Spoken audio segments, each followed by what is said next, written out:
guys, welcome to See It or Skip It. In today's episode, we're going to be talking about 50 Shades of Grey.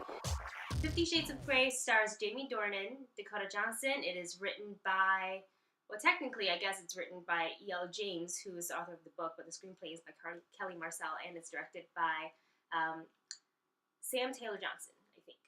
Yeah. Yes? Okay. When you were reading I think, yes. All right. So, a quick summary of this movie. It is about Anastasia Steele, who... The one who's tied up and being strangled at the moment. Because that's, Who unexpectedly meets Christian Grey, the other guy, who's doing the strangling. That guy, yeah. Well, he has his hand around his neck because, it's sensual choking. Yep. Unexpectedly meets Christian Grey for an interview, and they develop feelings for each other.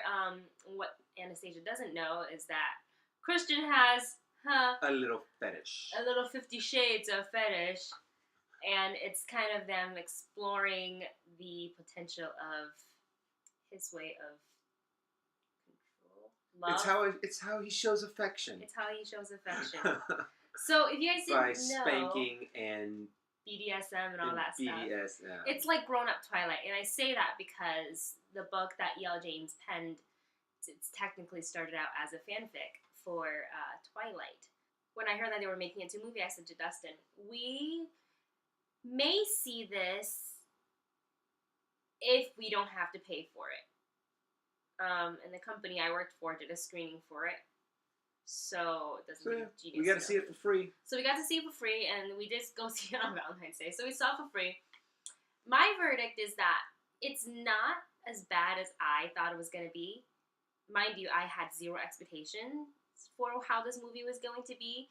So I was kind of surprised at how good it was, because obviously the author didn't do the screenplay.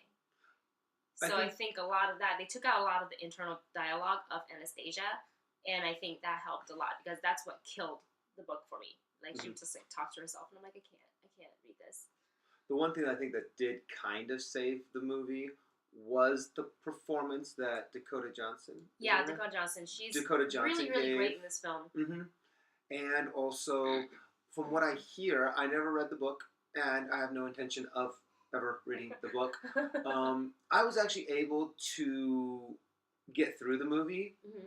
And it wasn't nearly as bad as I thought. But of course, I had really low expectations. And you'd be surprised on how good a movie can be when you expect absolutely nothing from it.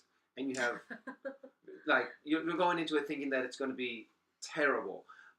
I have to admit, though, there were at least 5 or 6 lines in the movie where they tried to take 100% serious. And you're just like... Yeah, people were laughing at the parts. It could have been an endearing moment or something, and it just didn't. You're like, that didn't work. Here's the thing: is when you try to insert key lines from the book into a dialogue that was written by a professional screenplay and writer, and you try to fit it in there because you want to stay true to the book. This is for the fans. You don't think about how a screech stops everything at that moment. You have the momentum, the snowball is rolling. It's going pretty good. It's a sweet moment. Okay, it's kind of a little dark, but it's going. And then he said the line, and it just wasn't up to the delivery. It just wasn't.